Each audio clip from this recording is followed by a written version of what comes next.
$20 trading गर्दा हुन्छ, $10 trading गर्दा हुन्छ।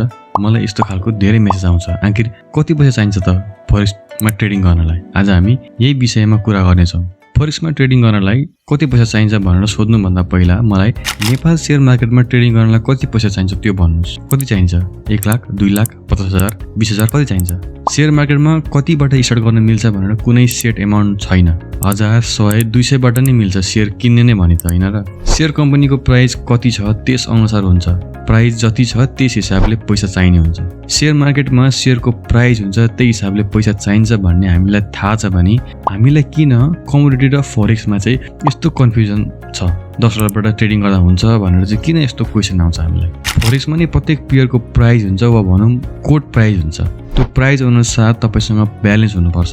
तर यहाँ शेयर मार्केट जस्तै एक्ज्याक्ट त्यति नै पैसा चाहिँदैन। यहाँ लेभरेज भन्ने हुन्छ। थोरै पैसामा तपाईले ठुलो एमाउन्टको करेन्सी ट्रेड गर्न सक्नुहुन्छ। इक्जाम्पलको लागि 1 लट USD किन्ने भने $1,00,000 लाग्छ। यहाँ अब 500 को लेभरेज लिएको छौँ भने त्यही ट्रेड जुन $1,00,000 पर्छ त्यसलाई हामीले $200 मा किन्न सक्छौँ। अब यहाँ के 200 ले फरेक्स गर्न मिल्छ भन्न मिलो त? करेन्सी ट्रेड गर्न मिलो भन्दैमा बाइ सेल गर्न त मिलो, तर के ट्रेडिङ गरेर पैसा अर्न नै गर्न मिल्छ त $200 ले? $200 ले तपाईले 1 लट किन्नुभयो भने त ब्यालेन्स नै यसमै खर्च भयो। एसएल कतिमा राख्नुहुन्छ? ल अब 1 लट ठुलो भयो, त्यो भन्दा सानो 0.5 लट लिन्छु भन्नुहुन्छ भने तपाईको $200 बाट $100 त त्यसमै खर्च हुने भयो। यत्रो ठुलो रिस्क लिएर कन्सिस्टेन्ट प्रफिट कमाउन सकिन्छ त? सकिँदैन। यसरी ट्रेड गर्दा इभेन्चुअली खाता 0 नै हुन्छ। प्राय सबैलाई यो ट्रेडिङ 1x बेट जस्तो लाग्छ। 1000 लोड गरेर एउटा टिममा बेट हाल्यो, अड्स हुन्छ, पैसा कमाइन्छ भन्ने जस्तो लाग्छ। यो बेटिङमा त 20 रुपैयाँ पनि हाल्न मिल्छ।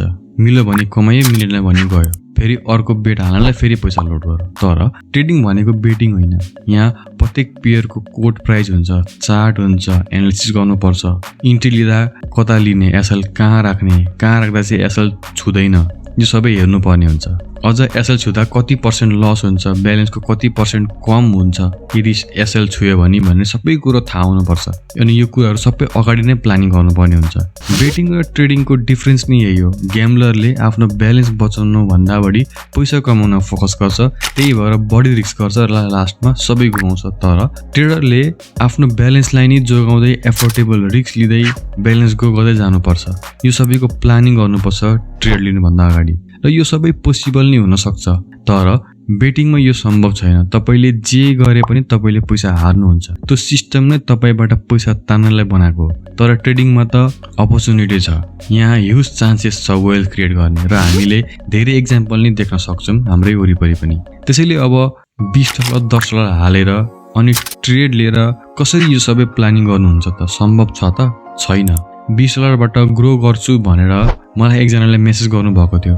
मलाई भन्नुहोस्, मैले अहिलेसम्म जे भने के तपाईलाई सम्भव लाग्छ $20 बाट ग्रो हुनलाई? Trading is unpredictable. लगातार 10-12 वटा लस हुन सक्छ र त्यो लगातार लस हुन्छ पनि। मैले पनि फेस गरेको छु। कुनै बेला यो $20 के ब्यालेन्समा पनि 10-12 वटा लस हुँदाखेरि के यो ब्यालेन्सले थाम्न सक्छ त? 10-12 वटा लस जस्तो सुकै रिस्क म्यानेजमेन्ट फलो गरे नि $20 0 हुन्छ। 10-12 वटा लगातार लस लिँदा पनि $20 मात्रै हुँदा यदि रिस्क म्यानेजमेन्ट नै फलो गर्ने भने नि मिल्दैन, किनकि सबसे सानो लट साइज नै 0.01 लिँदा नै रिस्क बढी भइरहेको हुन्छ। रिस्क कम गर्नलाई अब सानो टाइम फ्रेम 1 मिनेटमा छिर्नुपर्छ। यहाँ स्प्रेडले रुवाउँछ, प्लस 1 मिनेट धेरै नै अनप्रिडिक्टेबल हुन्छ, धेरै फल्स सिग्नल दिन्छ। बिगिनरलाई एकदम गाह्रो पर्छ यो टाइम फ्रेम। हामीले हाम्रो ट्रेडिङ गोल चाहिँ फन्डेड ट्रेडर हुने राख्नुपर्छ र हाम्रो फोकस एउटा ट्रेडिङ प्लान कसरी बनाउने त्यसमा हुनुपर्छ। सुरुमै पैसा कमाउनेतिर लाग्यो भने एकदमै ह्युज लस फेस गर्नुपर्ने हुन्छ। त्यसैले कन्क्लुजनमा भन्दा सानो सानो एमाउन्टबाट स्टार्ट नगर्नुहोस्, बरु सेभ गर्नुहोस्, एड गर्दै जानुहोस्। अनि जब एउटा सफिसियन्ट पैसा जम्मा हुन्छ त्यो बेला तपाईले स्टार्ट गर्न सक्नुहुन्छ र तपाईले त्यो बेलासम्म धेरै कुरा सिकि पनि सक्नुहुन्छ। सुरुमै पैसा नहुनु पनि एउटा राम्रो कुरा हो, किनकि जोसँग पैसा छ उसले सुरुमै इम्पेसेन्ट भएर पैसा हाल्छ र ह्युज लस गर्छ। तर पैसा नहुँदा त तपाईले त्यो टाइमलाई ट्रेडिङ कसरी गर्ने भनेर सिक्नमा खर्च गर्नुहुन्छ। यदि साँच्चीकै नै सिरियस हुनुहुन्छ ट्रेडिङ गर्नलाई भने डिस्क्रिप्सनमा एउटा कोर्स प्लस मेन्टरसिपको फर्मको लिङ्क राखिदिन्छु, फिलअप गर्न सक्नुहुन्छ। यो चाहिँ एउटा पेड कोर्स हो जसले तपाईलाई एउटा प्रोफेसनल ट्रेडर बन्ने हेल्प गर्नेछ। यसमा आइसिटी कन्सेप्ट सिकाइन्छ। यो कन्सेप्ट युज गरेर नै मैले मेरो फन्डेड च्यालेन्ज पास गरेको हो। यही कन्सेप्ट नै युज गर्छु मैले, आइसिटी कन्सेप्ट। ट्रेडिङ नै मेरो प्यासन हो, यसबाट के गर्न चाहन्छु भन्नुहुन्छ भने म यो कोर्स हाइली रिकमेन्ड गर्छु।